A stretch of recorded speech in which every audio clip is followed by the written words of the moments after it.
up, guys? Welcome back to another episode of Season 3, Man's Glory Podcast, where we keep it real biblical.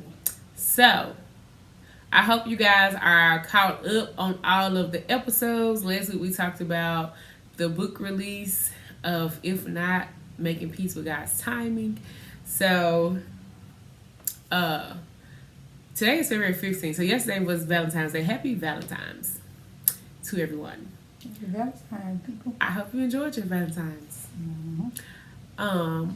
I also hope you put your order in for the book. You should go do that. The book is officially released. You can purchase via Amazon, or you can purchase directly from me. And purchasing from me gets you a host of goodies.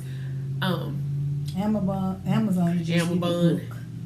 Yeah, Amazon just gives you the book. If you purchase directly from me, you get the book along with a bunch of customized items that has my stuff on it. So yeah. Actually, it's something that's just been on my mind for the last couple of days. Because I keep seeing some people people always go frantic about Valentine's Day. And it just crossed my mind. Just because you on top of somebody, up under somebody, does not mean you're loved. And just because you're not on top of somebody, not up under somebody, does not mean you're not loved. Because I don't know why everybody lose their mind around Valentine's Day. On top and under what? Okay, no man. There's like people, as opposed to, which I understand we're in a social media era right now, so everything is for showboating and posting this, that, and the third. Before social media, I remember being young. My cousin, what you give a Valentine? What difference does it make? Because, like, there are no such thing as intimate moments. So a friend girl of mine actually sent me a video of Fantasia. I guess Fantasia did a show for Valentine's Day, and her husband came on stage and he proposed to her. They not married? They've been married for 11 years, 14 years, something like that. But he said something that was missing. So I'm thinking he's been talking about, oh, baby, because she has a kid.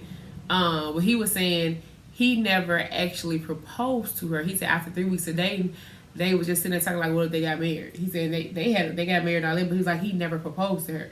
He said, so something that was told, that he was taught or told to him, he said that a good woman desires a proposal, okay, but a woman of God deserves a proposal. I said, that's what he said. Mm-hmm. Some along those lines, probably not exact, but it's very close to what he said. I said, oh, and she is all on the floor on the stage. I'm like, you better get your hands.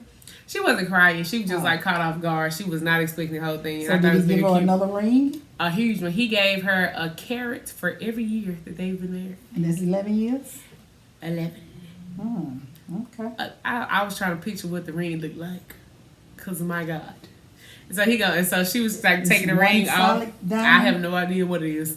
She was taking her other ring off. And so he was just like, yeah, get that little thing out of the way. You don't need that anymore. Boy, that stuff tickled me. But what made me mad about that video, because I was listening to it and I was like looking at it as I was submitting my assignment. Right when I looked down, there's this cameraman right up in her face with the camera. I said, get out the way. I just immediately started yelling at the phone. That's why they're there. And it annoyed me. Because why would you get up in her face? They having a very intimate moment in front of thousands of people. But I said, however, why would you come bring that camera right up in that woman's mouth? Like, that annoyed me. And it made me think about, what do I want my proposal to be like? And if you paid attention to my mom, if you paid attention to anything she's been posting on social media lately as it pertains to my book, and what she said to a lady last night is that this book is the more mature version of me. And reading book 1, reading book 2. Whoops. She just be tearing up our stuff. We got that stuff tearing down on it. Because y'all would hear all it.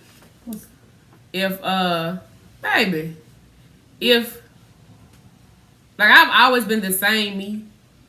And I tell people, I just get better with time. My goals haven't changed. My preferences, my standards, my non-negotiables, my boundaries, none of it, it's become more defined. It has not changed, right? The way I present myself, all the things. Show a little bit less skin now. I can say that. But I see the growth. And when I imagine my entire wedding, my entire proposal, the entire family, all the things, since losing my grandmother, my brother, and my papa, I got to the point where I was like, I don't want no dang wedding. And then like the wedding, where my wedding used to be massive with like 14 bridesmaids, it's like tiny. Y'all better hope it's not in the courthouse. And my grandma got mad at me. She was like, yeah, no, we're not doing a courthouse wedding. And I was like, my wedding party down there left and right. Either down now or I stopped talking to them. So, but I see the change, like even with the proposal, like people do all this big old drawing stuff. I don't think I want that. I want it to be something intimate. Like, you gotta be nobody there. Like, catch the moment on camera so we can look back at it. But well, you were saying the cameraman all in her face. he was in her. Okay. It's different when you zoomed in. But, he came. But this right is there. my thing though. That's why I was done. So, like I was saying, I guess since Valentine's Day was discovered, people want to know what you get. I don't think people understand the history of Valentine's Day. Okay. It's actually from a massacre. But look it up. Just like any holiday, Christmas or whatever, what you get. So and like we say, okay, James and I get each other all year round.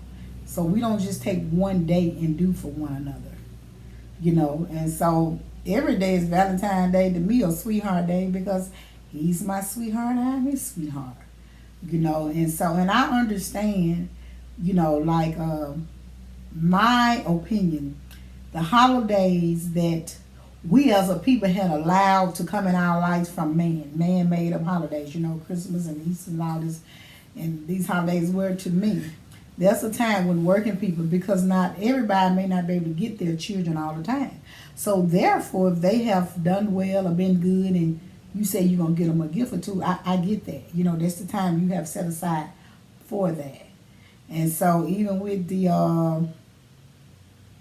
as they say, Sweetheart Day, because who making money? The people that's selling stuff, you know. So to me, if you love them all the way around, and don't get me wrong, there's nothing wrong doing something else nice for who, you know, your loved one or kids and all that.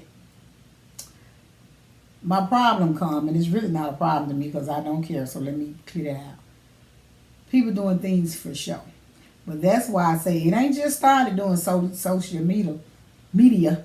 That's been going on for years. What did you get? What did you get? Because I'm like this here. First of all, don't buy me no chocolate with no cherry in it, because I don't eat cherries like that, you know. And I'm just saying, that used to be the can. I remember when I was a child, and I guess my dad would buy my mom the little hard can. I'm like, I be trying to find the one that didn't have the cherry in it. You stuff like I used to, if it wasn't caramel on the inside or fudge or just solid chocolate, don't give me that mess. I don't want that orange crap, that red crap, that nothing. And that's just like the flowers or the roses. A lot of money, but they gonna die. And I guess but different people like different things, you know. There's a girl I follow on TikTok. I just saw her video this morning though. Her boyfriend got her the rest of a book collection. He had already bought her like 3 or 4 of the books, so he bought her the rest of them. And then he got her a hat like his that she's obsessed with. So now she was like, "Oh, we're gonna be twinsies." And then he got her 2 bouquets of flowers, but they were made out of yarn. And one was Hello Kitty and one was something else. And she looked and she started crying. She was just like, "Because you know I hate flowers." Because so he finished her sentence and said, "Because they die." She was like, "Yeah." So he got her the ones that he said, "Now I got you forever flowers." Mm-hmm. And I thought that was so cute. Then she gonna pick them up and smell. He was like, "Now why you smell like?" She said, "It smells like yarn." And it just cracked me up. And I said, "That's something. Now that's cute." Because me, like, I like flowers, I like the way they look, but I never want someone to purchase me flowers because they're going to die. And no matter how much I love that you got me flowers, they're going to die. For me, I feel like that's a waste. I've had one man that bought me flowers, and he knows that I don't really care for flowers, but it was something that he wanted to do for me. So he got me the smallest little thing, something he knew was going to last for a certain period of time, but he also got me things that he knew I liked. So he got me, I used to be obsessed with edible arrangements because I had never received any. And he went and purchased me edible arrangements. He made sure they had the fruit that I love the best, covered in chocolate. You know, I'm obsessed with chocolate. He got me a card. He know me, I give everybody a card when I get them a gift. And when I give you a card, I write out this. I keep every card that I've ever gotten, I keep them. From graduation to when I was a little girl, I got a whole shoebox full of cars in my mama's house. Get that from my mother. And I got them in my drawer at my house. And so he purchased me a card, and he has horrible handwriting. However, he filled up the whole side of the card with this long love letter thing. And I thought it was so cute with the edible arrangements. He took me out there whole weekend to all my little favorite restaurants, all this stuff like that. And he got me the flowers and something else. He was like, I know you don't, and a balloon. He was like, I know you don't care for flowers, but I got you because I want you to have them. And I actually kept them alive for a week and a half. And them bad boys died. But that's okay. He filled up my tank. He detailed my car, everything. I was like, okay, cool. Yes. When nobody knew about it. Me. I'm talking about it wasn't blessed out on social media. I did like a little quick little thing or whatever, but I ain't show all the stuff. I was like, But yeah. A lot of things people do for, some stuff just need to be private. I guess it's the age coming in me. Girl, I remember years ago when my husband was saying, like those pro athletes, and he was real good at baseball. He was like, and he glad he didn't go pro. Because they know in the world people be in his business like that. He said, I wouldn't be answering questions or nothing. Because they do. When you're like that, you have no privacy. Because I guess it comes with maturity. I don't know if it comes with maturity or if it comes with following Christ. Because there should be some type of privacy. Because this is the idea, the thought that came to my head. Somebody made the comment, you would not, if we actually follow what Christ wanted us to follow when it comes to sex before marriage, like no sex before marriage, you would not know what you like and what you don't like if you waited till you were married. You wouldn't have even had thought in my head, oh, well, what if I don't like this? Well, if this is not good, or why would I marry this person? They don't have X, Y, Z. Because if you were not defiling the bed, you wouldn't know. There wouldn't be no doubt in your mind. And somebody said that's the exact reason why he gives us the child no sex before marriage. Because if you're not doing the things you're not supposed to be doing prior to, and I thought that was funny, when you get married, then you wouldn't have nothing to compare it to. Right. And that's the same thing with, and I apply this to everything else. If you didn't know that there is a man doing all this for a woman, or a woman doing all this for a man, or a man that goes above and beyond for X, Y, Z and doing this and third, you wouldn't be out here saying, I want a man. Because notice when you see all this stuff on TikTok, we've all been getting some, because I know I see comments like, may this love find me. May this love never find me. May this man find me. May this and third. Because you don't even know what you like for real. Because you're too busy liking what somebody else wants. Lusting after what they have. And I'm not saying a sexual lust. I'm talking, it's borderline covetousness. That's what it is, right? If we were more concerned with ourselves, getting to know it, you don't even know what you like for real. You have to say, I want a big, tall, fine, bald-headed man with a big old beard. Whole time, you don't even like a man with a beard that's bald-headed. But because you see this what this girl has, or this what this man brings, okay, now you want this. Whole time, you actually like buck BB shot heads. Or what, or whatever the case is, right? You say, I want a man that makes 6 figures, and that's not even the lifestyle you want for real. We set our standards. We don't even know my whole point is we don't even know ourselves. Getting to know yourself. We set our standards based off of other people, and God requires us to be reserved. He said, "Be quiet. Sit there." There's nothing wrong with, hey, I got this achievement. Putting it out. Your entire life. Because you can look at me, baby, I'm going to pop out. Book published. Pop out. Certification here. Pop out. Start this business your entire here. life you popping out? Because if I put everything out there, baby, I'd be mad. Be more sick of you than I sick of me? You think you sick of me now? Baby, it wouldn't even be prepared to be. They'll have to put you on medication. Because sick of it. But that's the younger generation too, I guess. But Sick you of have it. people in every era that just don't keep some things to yourself. Just like there's no intimacy. Just like purchasing a car or home or furniture. God did that. I remember back in the day, you had to be careful because you was finna do something. You can't keep it to yourself. No. You tell somebody who's supposed to be your friend, they think, look up, they got them beat you getting. Bernette did that with my truck. I'm not talking about Bennett. I know. Our family. Well, I'm talking about. We discuss things. I was keeping. No, I ain't tell nobody. Nobody know but you and Daddy. Okay. And you told Grandma. And Grandma told Bennett. And Bennett pulled. I'll never forget them. I was just telling somebody this other day. This man come revving through my front yard, and I'm finna go outside and throw hands with somebody. I'm like, I know goddamn well the whole time it's my brother. Then ran through my yard. He know I don't like nobody skating across my grave. He does it on purpose. He did it on purpose just to get under my skin. Pop that sucker in park. Hopped out the door. He on the phone with me. And I'm yelling through the phone. I'm like, I know nobody out there in my yard. Blah, blah. He on the phone. What you doing? Come outside. I said, no, goddamn well, you not in my grass. He done put up this big old Yukon. Fresh off the lot. And I looked. I said, what truck you stole? He's like, I just got me a new truck. That's when I was like, why you got a new truck? Where? When? He was like, Grandma told me you finna get a Cadillac. I said, what? And then I'm just like, ain't no way. We ride around here in new trucks. Oh, wow.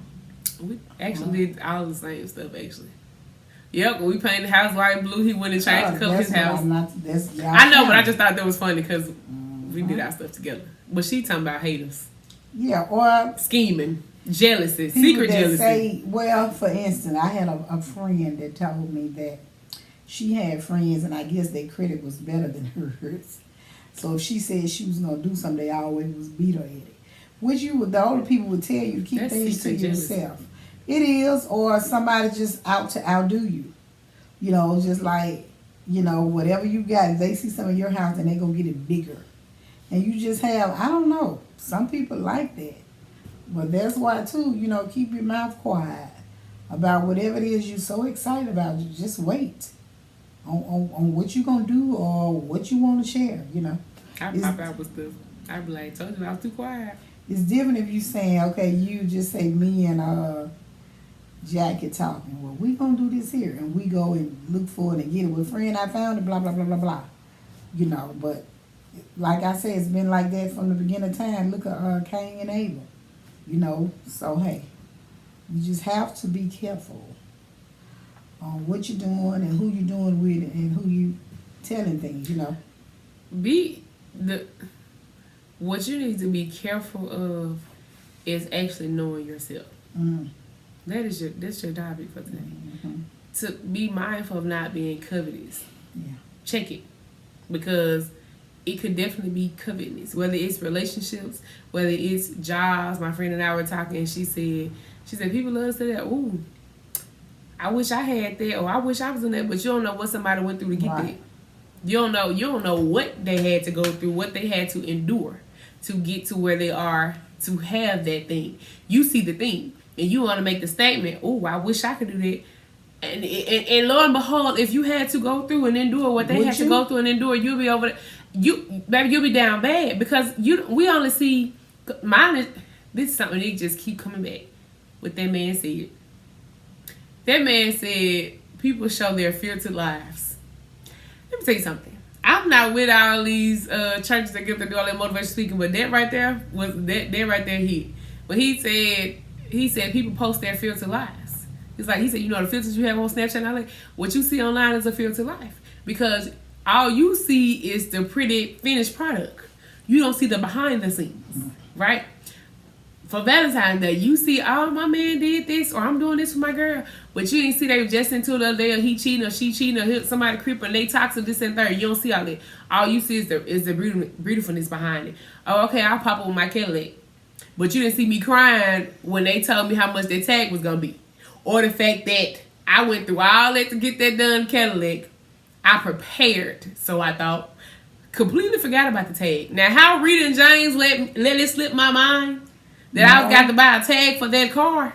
No, ma'am, Rita didn't let it slip your mind because I told you. You just weren't listening because you wasn't hearing it, baby. I wanted my car. I wanted it for my birthday. I got it for I got it 17 days after my birthday, and I wanted this, that, and third. And I was like, no, because I know how much the note gonna be. I know this. I know that. Never once I wrote down so much stuff. I did so much calculation. She was like, well, wait, get a few more checks. This and I'm like, no, I got this.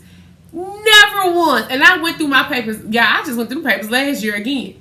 Never once did I write down nothing about a tag. Because you wanted what you wanted. And when that note came for that tag, I thought I died. First call I made was to Rita. Because who finna pay for this tag? Who? You don't know. You don't know what people go through for all of the things that they have to do. I'm just telling you now. Like the lady was saying, oh, I know y'all got this and y'all got this and y'all got that. Yeah, we do. We got these things. But again, look at where we had to, the things we had to endure, the things we had to go through. Like I told my mom, now looking back on stuff, we got in this building in 2022 of April. It's about to be 4 years. Yeah. It's about to be 4 years. And from the moment we got the keys to the building up until now, this building looks drastically different. It does. Drastically. But in the time where we were in the stuff, we just looked like, man, we had all these dreams and all these visions. How are we going to make this work? How this going to happen? How we going to get this? But when you go look at the pictures and you look at the time, like the date, we did a lot. We have accomplished so much in such a short time, where back then it was just like, man, I don't know if this is going to ever happen. I mean, look at the pictures. The stuff was happening back to back to back to back to back. People kept saying, y'all doing so much, but we just couldn't see it. What are you talking about? We were working hard. Yeah, but we couldn't see. Like not and sleeping. I guess, to be honest, we did do a lot. Because we was in it. So in a short period of time, but we couldn't see it because we were steady moving, steady.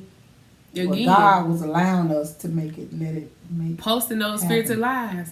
Because the behind the scenes, baby, y'all don't want to know. You don't want to know. It's a lot of blood, sweat, and tears. Huh?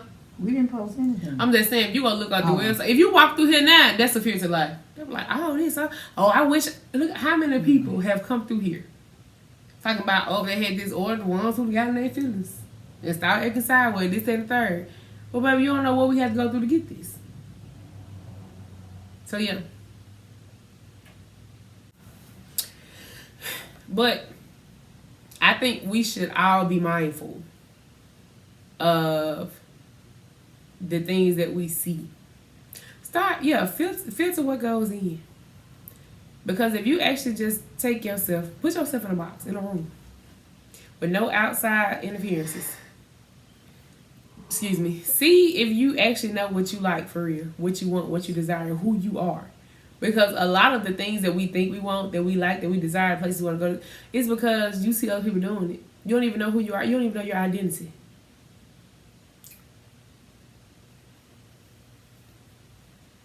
You don't know your identity. And that is something that you should seek. Mm-hmm. Seek Christ so that he can reveal to you who you are, what you really like, what you really need, what it is that you really want. The whole duty of man is to fear God. And keep his commandments. All of them, not some of them. Well, even when learning yourself, like when you talk to people and they done been through so much, like, well, I'm just taking a break so I can reset me. Yeah, get to know my feelings and see what I truly want and blah say this and blah say that. So it's like I say, it comes a time, if you haven't already, search your heart. Put your heart on Christ, not on your spouse, not on your children, not on social media. And just allow Jesus to come in and lead you and guide you. Because if we do that, it just makes us better for ourselves, for whomever that he has for us, whomever that we are with, even with the children, even with being friends or just a good listener or counselor with somebody. If you know how you are, then you can operate with other people, and help them. But you can't help nobody and you tore from the floor. Can't help you out the hole and you in the hole. Mm-hmm. Even with spouses, how you got a friend going through, and if your marriage tore up or you divorced, now you can tell them what not to do because you know what caused your relationship not to work, but hey, just laying around giving people advice and you don't take your own advice, what's the deal in that? Or you can't take advice, but you can give advice. Come on. No. But you know, I'm not getting down on Sweetheart Day or whatever people call it. I love that for y'all. I love that for everyone. For me, baby, I pamper myself for Valentine's Day. Actually, I think in my 31 years of living, I've been someone's Valentine maybe 3 times, if that many. Matter of fact, I think I made sure, either I made sure, they made sure that I was single on Valentine's Day. Well, you always been somebody's Valentine. Your mom and your dad. I ain't talking about that. I'm talking about relationship. Well, I am. Ooh. God saw people to let us come together and make you. I'm talking about for... I know what you're talking about. Yeah, I'm your gift and I'm daddy gift. But I'm talking about, like, as far as relationship, yeah. I think since high school, actually. Baby, I done been Valentine's and been in relationship. What I got? Have Valentine, baby. Oh, no, I got things in high school. Well, it is what it is. And then it's the... In college? Like I say, the people get rich off the holidays. So, yep. And baby, if you love that candy, buy that candy. Or, you know, men like candy too, you know, whatever. Just start being smart and telling folks. When the season fit, that's when you need to stock up on the stuff. Stock up on it prior to or after. Just make it yourself. I do. I sell baskets now. This is about the 2nd year. I ain't really made no money off Valentine this year because I ain't had the time to do it. Oh, Jesus, excuse me. The 2nd or 3rd in a row. I am sleepy. Because I definitely make my money. But yeah, I just want you to take time to get to know you. Get a relationship with God and pull yourself away and talk to God so he can reveal to you what it is that you really want. What it is that you really need. And it's him. So figure it out. I'm going to tell you a little secret before we get off here. I was so go horn on. I'm going to retire because the first time I can retire is 57. That means 2 years and I'm 55. And so all of a sudden, I think it was last week I told my mom, I said, well, a week for later. I said, well, I took retirement off my mind. It's been a month. Did I say that? Yep. The first time you said it to me. Okay. And so I got a cousin. She retired. She said to me, it don't matter because all you're going to do is go to the doctor every day. What do you mean go to the doctor every day? Because she said something wrong or check up for this or check up for that. But I said that to say I am thankful that it has, you know, it's not in my heart anymore that when I turn 57, I'm going to retire. Because God showed me, I felt he showed me a few more things, a lot of more things that I need to work and do or that I want to. Ain't that I need, that I want to, you know. And so, and then 57, because that means I would have been on my job 32.75 years, it says. But if he can bless me to work a little bit more and keep going, no illness and sickness, I will. But I do not. I can say this. I do not want to work till I die. I'm not one of those people, you know, like my husband say, well, he don't. I'm one of those people. He don't want to retire, you know, because how he drive now, he can do that. But that's not me. And yes, I do, God willing, want to retire. And but when I retire, I'm not going to leave my job and go somewhere else and work like a Hebrew slave. That's not in me. Before I do that, I stay where I am, you know. But it's just crossed my mind how he has taken that out of my heart and mind to, you know, 57, get up out of there, you know. So, and I done stopped thinking about it because I learned from my mom when it was getting time for her, she was talking about she gonna retire. And then she had 2 friends who wasn't working, who was retired. And she be telling me, she said, you remember you used to tell me, you need to stay off that phone with them. Because she got to the point she didn't want to be at work. Where your besties were retired. That's why she didn't want to be at work. So, you know, I'm not. I done had a few friends that was jobless or not having a job, whatever. It ain't never crossed my, baby, I still say to this day, I don't want to see where I got to retire. My grandma told me, she said, well, you don't have to retire, you choose to. You don't. Said, and you working for yourself. No. You do not have to one retire. thing about me, I like to have money on. And even with the retirement money, that's why I want to work for myself. I can work as long as I want to work. And that's why I want multiple streams coming in, because I can do all the things that I love. And I can't see myself just sitting down doing nothing. Who? It's hard for me to sit here and do a podcast. You don't have to sit down and do nothing, but the point is you already working for yourself. those of us who work for other people, we look forward to retiring. Just Even like with James. that, I didn't James wanna do worked that. for himself. I have my daddy's daughter all day. I just told somebody this morning. I don't, like, don't get me wrong, I look forward to, no, I'm too young to be looking forward. I desire to get old one day and have great grands and great grands and all of those things. But I don't want to be sitting there where I can't work. Or don't stop me. I want to be, I know what to say. I want to be in my good health, still doing what I want to do, up and running this and third. Like my grandma, people don't believe my grandma age. Because we don't let my grandma sit down. And she been retired for a long time. You heard what I said? She was just at your house. Helping me. Exactly. We don't let her sit Change down. my room around. But anyway, get into your word, get in a relationship, and learn who you are, what you like for real. And be mindful that some things become covetous if you're not paying attention. But this has been another lovely episode of Man's Glory Podcast, where we keep it real biblical. And we will see you guys next week. Have a great night, weekend, day, or whatever.